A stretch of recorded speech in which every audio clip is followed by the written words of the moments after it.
Në samitin e liderëve të Ballkanit Perëndimor dhe përfaqësuesve të lartë të Bashkimit Evropian në Shkup në Maqedoninë e Veriut, komisionerja për zgjerim Marta Kos tha se mes vendeve anëtare të Bashkimit Evropian ka konsensus për zgjerim në të ardhmen dhe ky çast duhet të shfrytëzohet. Duke u drejtuar kryeministrit Edi Rama, Kos u shpreh se nëse vazhdohet kështu, Shqipëria mund të hapë të gjithë kapitujt deri në fund të vitit. Duhet që të jemi e qartë, ka konsensus për zgjerim të shtesë në të ardhmen. Nuk ishte kështu në të kaluarën, por keni rastin që patjetër duhet të shfrytëzohet.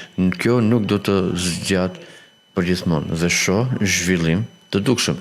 Shqipëria, i nderuar kryeministër Edi Rama, hapa 3 kapituj në 6 muajt e fundit.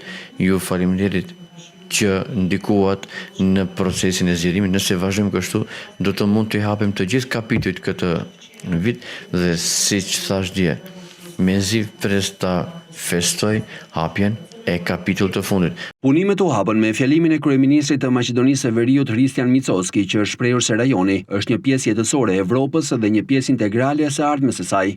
Rajoni është pjesë vitale e Europës dhe pjesë integrale e të ardhmes.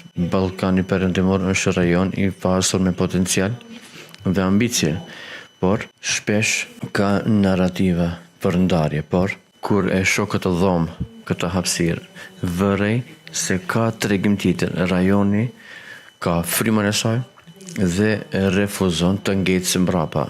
Të gjithë kemi të ardhme të përbashkët dhe që të sigurohet stabiliteti dhe barazia, duhet të bashkëpunim si partner fqinj dhe si rajon të rësi. Prandaj, le të punojmë bashkë ta zhvillojmë planin e rritjes. Samiti, i cili mbahet në një moment kyç për të ardhmen evropiane të rajonit, synon të vlerësojë progresin individual dhe të përbashkët të vendeve të Ballkanit Perëndimor drejt Bashkimit Evropian, si dhe të përcaktojë hapat praktik për implementimin e planit për rritje të prezantuar nga Brukseli në vitin 2024, që është një iniciativë 6 miliardë euro e Bashkimit Evropian për të përshpejtuar zhvillimin ekonomik dhe reformat në vendet e Ballkanit Perëndimor. Ai përfshin grante dhe kredi të buta për vendet që zbatojnë me sukses reformat në drejtësi, ekonomi, administratë dhe digitalizim.